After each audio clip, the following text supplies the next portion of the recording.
ভুল হয়, লেখার ভিতর যদি বানান ভুল হয়ে যায়, ভুলবশত প্রিন্ট হয়ে যাচ্ছে, ওটা বাদ হয়ে যায় না। কাস্টমারের সাথে আমরা কোনোদিন ডিল করি না, কারণ একটা ভুল মাল তো সে নেবে না, তখন ওই ড্যামারেজটা আমাদেরই নিতে হয়। এই কারণে আমাদেরও একটু সতর্কতার সাথে কাজ করতে হয়। এখন যেমন নির্বাচনের সময় একটু থাকে, তারপরে আপনার রমজানের ভিতরে থাকে, রমজানের ক্যালেন্ডার করে, বিভিন্ন মাদ্রাসার বেশিরভাগ ওই চিঠি করে, আবার আপনার এই যে ক্যালেন্ডার করে, তারপরে যে মাহফিলের সিজনে শীতের সময় মাহফিল হয়, তখন একটু কাজের চাপ থাকে।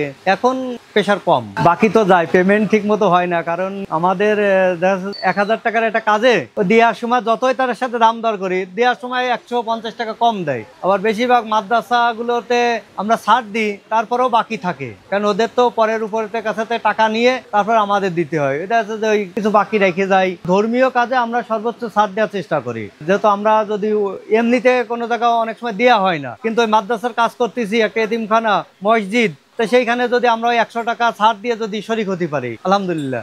এই কাগজগুলো আমাদের মাগুরায় লোকাল ভাবে দোকান আছে, পেপার হাউস, আর আমরা যেমন ঢাকা থেকে কাগজ নিয়ে আসি। কালিগুলো মানে সবগুলো ঢাকা থেকে নিয়ে আসি। যখন দেখা যাচ্ছে অনেক সময় একটা কালি শর্ট পড়ে গেছে, ঢাকা থেকে আনা সম্ভব হচ্ছে না, তখন স্থানীয় দোকানে থেকে আমরা নিয়ে আসি। প্রিন্টিং কাজ আগে ছিল, কিন্তু এখন নয়, এখন ডিজিটাল ব্যবস্থা হয়ে আর বিভিন্ন অফিস আদালতে আপনার ডিজিটাল মেশিন, ছোট ছোট প্রিন্টারের মেশিন ঢুকে যাওয়ার পরে কম্পিউটার গেছে, যার কারণে আমাদের প্রেসের কাজকর্ম অনেকটা কমে গেছে। এখন ওই দু একটা বিএস সিটি, খাতনা সিটি বা ছোট ছোট দোকানের যে মেমো আছে, এইগুলো প্রিন্ট হয়।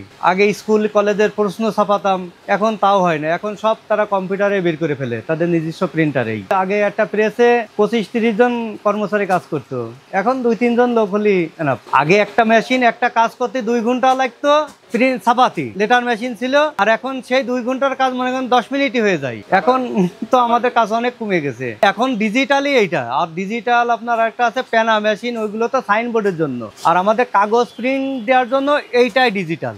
এর সাথে ডিজিটাল পরে আর আসে নাই। সবসময় মানে যেহেতু আমরা কালির কাজ করি, এখানে মোবিল আসে, মেশিনে মোবিল দিতে হয়, কেরোসিন তেল দিতে হয়, এগুলো কেরোসিন তেল সবসময় লাগে, কালি ইউজ করতে হয়, যেহেতু এর একটা ঘ্রাণ আছে, গন্ধ আছে, সবসময় থাকে। আমাদের ভালো লাগে এটা। এখন আর আমাদের কাছে মনে হয় না যে ঘরে কোনো গন্ধ আছে। আমাদের তো মেশিনের টোনারের মতো একটা জায়গা আছে কালি রাখার, ওইখান থেকে ও অটো কালি নিয়ে নেয়। এমনি যখন আমরা মেশিন ওয়াশ করি, তখন ওই হাতে হালকা কালি লাগে, জেট দিয়ে ওয়াশ করে দিয়ে ফেলি। আগে যে মেশিন, ওই মেশিনে শব্দ ছিল, মেশিন যখন চলতে এরকম বাড়ি খাইতো, খটাস খটাস করে লোহাই লোহাই বাড়ি খাইতো, শব্দ হইতো। আর এখন মেশিনে জাস্ট মেশিন চলে, ওই শব্দ যায়। এই মেশিনে কালার হয়, তবে ডাইস চেঞ্জ করতে হয়। 4 কালার করতে গেলে 4টা ডাইস বানাতে হয়, 4 বার প্রিন্ট দিতে হয়। ঝামেলা, এখন সব কাজেই আসলে ঝামেলা আছে। এখন আমাদের কাছে এটা সহজ হয়ে গেছে, ঠিক করার লোক পাওয়া যায়, মিস্ত্রি আছে, ঢাকায় আছে, যশোর আছে।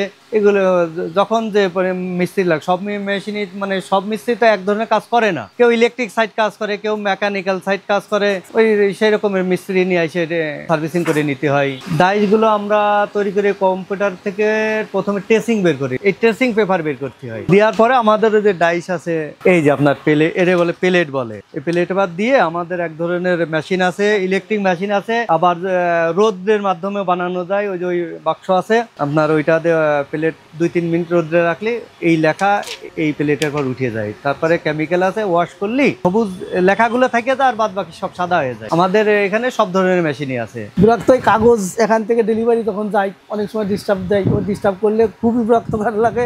ওই জন্য ওই সময়টাই খুব খারাপ লাগে। সবসময় খেয়াল রাখতে হয়, চলতে চলতে কালি চলে আসে, পানি বন্ধ হয়ে গেলে, পানি ওভার হয়ে গেলে সমস্যা হয়, কাগজ না গেলে সমস্যা হয়। পাতলা মোটার সাথে কোনো সম্পর্ক নাই, পাতলা মোটার জন্য তো কম হচ্ছে বা বেশি হচ্ছে ওইভাবে কোনো কিছু। রং যখন চেঞ্জ করতে হয় তখন সময়টা বেশি লাগে, কারণ ওয়াশ করা লাগে, এই জন্য ওই সময়টা একটু বেশি লাগে। 90 সাল থেকে কম্পোজ মানে ওই অক্ষর সাজানো, হ্যাঁ অক্ষর সাজাতাম তখন। তারপরে আস্তে আস্তে আস্তে আস্তে অক্ষর বন্ধ হওয়ার পরে তখন আসলাম এই লাইন। এটা বই দেখা যাচ্ছে ওই কম্পোজ করার ফাঁকে ফাঁকে এটা নাম্বারিং করতে হবে, করলাম। এখন যেমন এককভাবে, তখন ওইরকম ছিল না, দেখা যাচ্ছে আমি করছি, আরেকজন আছে সেও করছে, এইভাবে চলতো আর কি। নাম্বারটা একেবারে কন্টিনিউ ঠিক মতো খেয়াল রাখতে হবে। এখন আগের তুলনায় এখন উন্নত, অনেক উন্নত।